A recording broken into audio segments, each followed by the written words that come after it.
ঈদ মোবারক।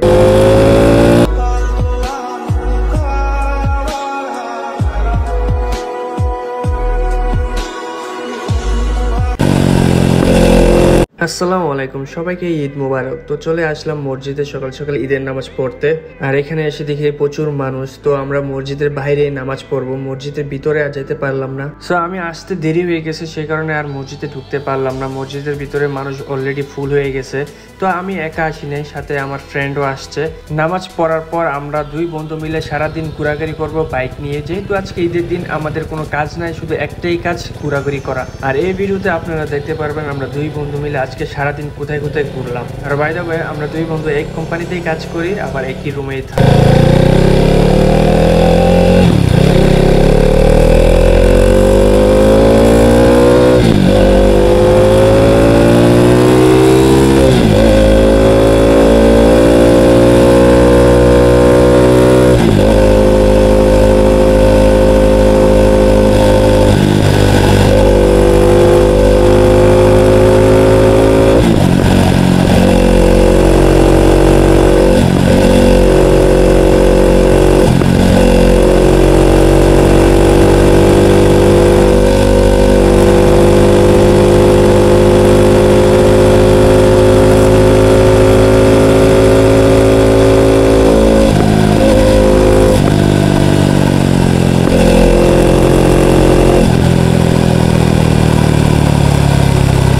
অনেকক্ষণ bike ride করলাম দুই বন্ধু মিলে, দেন তারপর চলে যায় সমুদ্রে গোসল করার জন্য। যেহেতু আজকে প্রচুর গরম পড়ছে, প্রায় 35 ডিগ্রি সেলসিয়াসের মতো গরম পড়ছে, তাই চলে আসলাম সমুদ্রে গোসল করার জন্য। তাই আমি তাড়াহুড়া করে সমুদ্রে নেমেও গেলাম। নামার পর যা একটা আরাম লাগতেছিল, আর পানি এতই ঠান্ডা বলার বাইরে।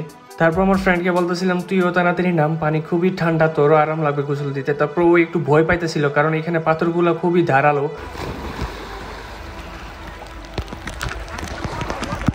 যেহেতু সমুদ্রে আসছি, তো লাফালাফি না করলে কি হবে।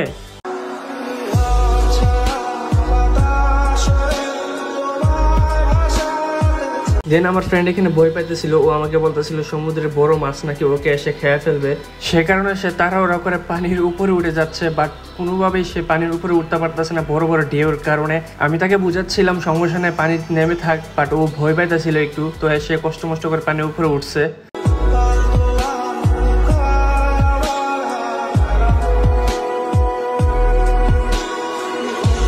সমুদ্রে অনেক লাফালাফি করলে এমনি শরীরে এনার্জি চলে যায়, সেই কারণে আগে থেকে আমরা এনার্জি ড্রিঙ্ক নিয়ে আসছি, সাথে পানিও নিয়ে আসছি, যাতে ক্লান্ত লাগলেও আমাদের ক্লান্তটা দূর করতে পারি। সেই কারণে এনার্জি ড্রিঙ্ক খেয়ে আবার লাফালাফি করব।